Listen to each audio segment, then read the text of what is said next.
Greetings, everyone. Welcome back to the front porch down here in Lower Alabama. I'm just going to go ahead now and apologize for this terrible lighting. Been a bit of a long day, and I didn't get out onto the porch until, the sun was starting to go down. When you live where I live, especially in this part of the city with all of the big old, very old oak trees, we have an issue with the big flying palmetto bugs. There's memes about them. They're enormous, and they're the ones that they're the big roaches that tend to take wing. So we have to use yellow lights because it's a light frequency that they don't see. If you run your nice standard type light bulbs, oh my God, it's just horrific. We found that out the hard way when we first moved in down here. After living in the Deep South my entire life, didn't know about that issue until I got to Midtown.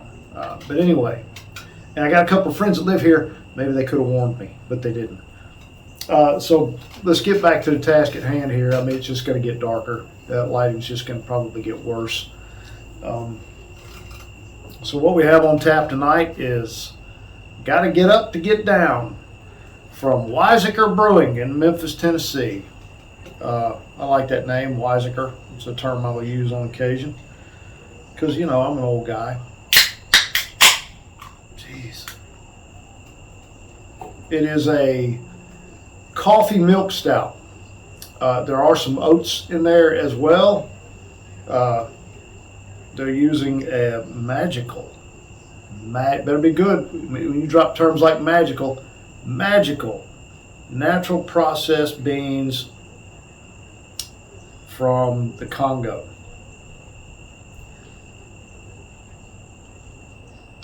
So, what makes it a milk stout? They add a little lactose to aid in fermentation. It is a pretty one, nice and dark, really little to no head. It smells like it's not roasty or malty or anything on the nose. It's a little bit flat. Might be dry. Usually milk stouts are not particularly dry, but we'll see. I'm really not picking up much coffee, just a little bit.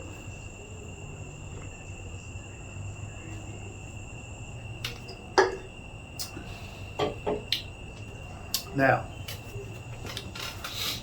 that's just delicious. It's only 5% ABV, so it's eminently, it's quaffable. It's very sessionable. The coffee is done really well. It's just barely there, so it's not overwhelming. There are some that I've had and that I enjoy that the coffee is really, really heavy and forward. This is not. This is just a pleasant, it's just enough.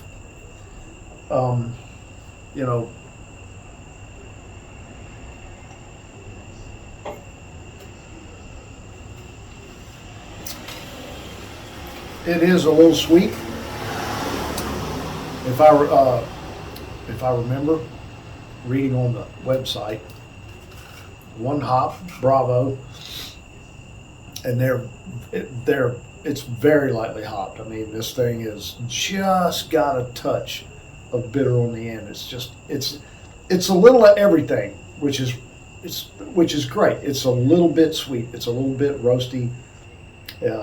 It's got a little bit of caramel, a little bit of coffee, and all of it, and just a little hop. It all ties together really, really well, and into kind of just a one-dimensional drink. So you're not sitting here picking out all of these different things. You have to sit and really think about it. But it's also, so quaffable that you don't really have to worry about that. You can just sit here and I could enjoy a bunch of these because it's not heavy. If you're new to the stout game, when you've been thinking, well, I might want to try one of these, or I don't know about these coffee stouts. This would probably be a really good jumping off point, because this is really friendly and approachable. This is not a big, intimidating beer at all.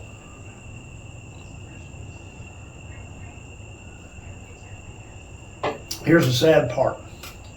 I'm enjoying this, and I know absolutely that when I go back to the store where I got this single, it probably won't be anymore. And I'll be disappointed, because I would keep that. It's, what is it, November? It's stout season. It's porter stout season for me. I'm making that migration off of, more IPAs and ambers and the occasional red ale, that sort of thing. And I'll be drinking, the heavier, darker stuff,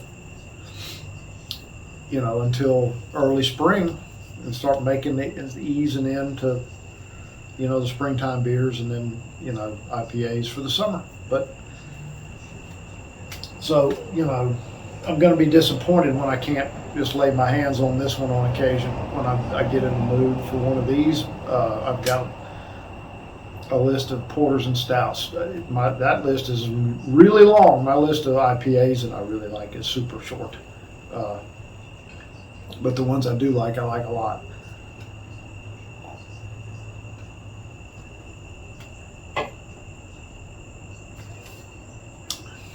That's just great.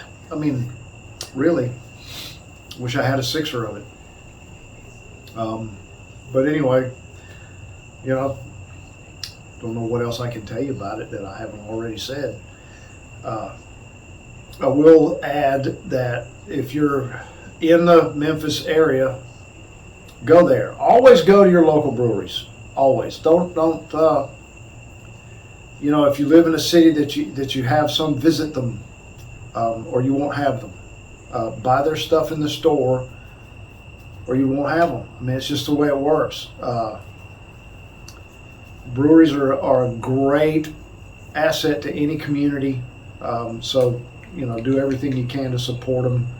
Take your friends. It's just a great time. Go get a flight, and if you're not into the craft beer thing, that's the best place to go, because you can go do a flight, and you might discover that there's a particular style of beer that suits your palate better than most others, and then you can work from there. And you might just find a beer or two at the brewery that you would ever even enjoy. So always support your local breweries. And that being said, I'll be supporting one of mine tomorrow. So let's just wrap this thing up. And as always, please enjoy your adult malted beverages responsibly. Have a nice weekend. Oh, like and subscribe. I always forget like and subscribe. Don't know why. Share it, all that good stuff. Now we can close this thing up.